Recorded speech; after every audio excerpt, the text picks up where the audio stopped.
कैसे हो भाई सभी साथियों, आप सबका स्वागत है आपके अपने चैनल टीचर्स अड्डा पर। मैं हूं आयुष चौहान।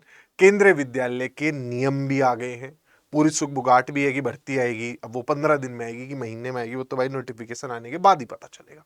लेकिन एक सबसे बड़ी जो मन की कुंठा होती है कि मास्टर जी चलो भर्ती तो आएगी, आएगी कितने पदों पर, कितनी वैकेंसीज ऑलमोस्ट हो सकती है। तो ये जानने के दो तीन तरीके हैं। नोटिफिकेशन से पहले पहले आप आरटीआई करके जानकारी ले सकते हैं। जैसे हम लोग आरटीआई करते हैं किसी भी विभाग से कोई जानकारी मांगने के लिए, ऐसे ही संसद भवन के अंदर जो एमपीज होते हैं वो भी मिनिस्टर से जानकारी मांग सकते हैं उनके विभाग संबंधित। तो ऐसे ही राज्यसभा में मिनिस्टर ऑफ एजुकेशन से ये कुछ जानकारी मांगी गई कि आपके यहाँ कितने पद हैं, उनपे से कितने लोग काम कर रहे हैं, कितने पद खाली हैं। अब जो भरे हुए हैं उनमें से कॉन्ट्रेक्चुअल टीचरों से कितने भरे हुए हैं, मतलब जो कॉन्ट्रेक्चुअल लोग आपने लगाए हुए हैं वो कितने हैं, और ईयर वाइज कैसे कैसे इन पदों को भरा जा रहा है या मतलब भरा जा सकता है, उसके बारे में जानकारी मांगी गई थी। तो उसके अवज में अब देखो, आप एग्जैक्ट डेटा जैसे आपसे मैं आज पूछूं और आप उस टाइम तक का तो एग्जैक्ट डेटा नहीं बता पाओगे, तो डिपार्टमेंट लास्ट जो कलेक्ट किया गया होता है उसके हिसाब से बता पाता है। तो फरवरी में ये सवाल पूछा गया था, इसमें जो डेटा दिया गया है वो दिसंबर तक का दिया गया है। तो अभी इन पदों में और बढ़ोतरी आपको देखने को मिलेगी। ठीक, समझा देता हूं एक बार में। जैसे देखिए, अगर हम टीचिंग शिक्षकों की बात करें केंद्रीय विद्यालय में, तो लगभग 50,000 पद हैं। 50,000 शिक्षकों के कुल पद हैं, उनमें से 43,000 लगे हुए हैं, 7,500 खाली हैं। लेकिन इसी में थोड़ा देखो, अब ये तो दिखा देते हैं, जैसे आप उत्तर प्रदेश में देखो कि वो कह देते हैं कि टीचर तो हमारे यहाँ है, देखो अनुपात सही है, लेकिन उस अनुपात को सही करने के लिए आपने 10,000 रुपए की तनख्वाह पे शोषण करके भी टीचर रखे हुए हैं। उसका भी तो डेटा बताया करो कि हमने शिक्षा मित्र रखे हुए हैं। और शिक्षा मित्र कहना भी अब उन्हें शिक्षा शत्रु ही कह दो एक तरीके से।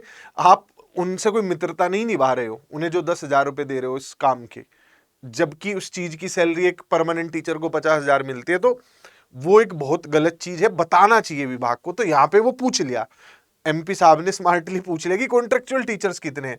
तो 6,920 जो है वो कॉन्ट्रेक्चुअल टीचर से काम चलाया जा रहा है। तो लगभग ये 7,000 और ये 7,000 अगर मैं मिला लूं, तो आप ऑलमोस्ट पाएंगे कि 14,000 जो पद हैं वो खाली हैं शिक्षकों के, जो कि परमानेंट टीचर से भरे जाने चाहिए। Point number 2, non teaching post वो भी खाली है, वो अलग से एड ऑन होंगी। लगभग 1,500-2,000 के आसपास वैकेंसीज देखने को मिल सकती है। ये डेटा दिसंबर तक का है, तो इसमें जरूर कुछ ना कुछ 19-20 की बढ़ोतरी होगी।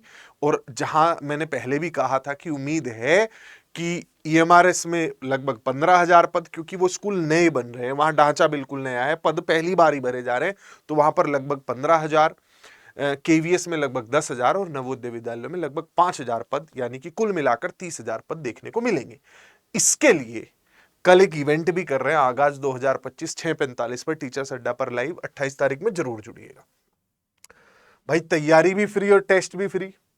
तो यूट्यूब पे पढ़ा ही रहे हैं तुम्हें जनरल पेपर के लिए। दूसरी चीज जो चल रही है वो चल रही है जनरल पेपर के लिए एक ऑल इंडिया स्कॉलरशिप टेस्ट कल हम करवा रहे हैं 28 तारीख में सुबह 11 बजे। आप जुड़ के इसमें रैंक लेके आइए, आपको बहुत सारे इनाम मिलेंगे। ठीक, और वो कॉन्फिडेंस मिलेगा कि हाँ पूरे इंडिया में मेरी ये रैंक आई थी।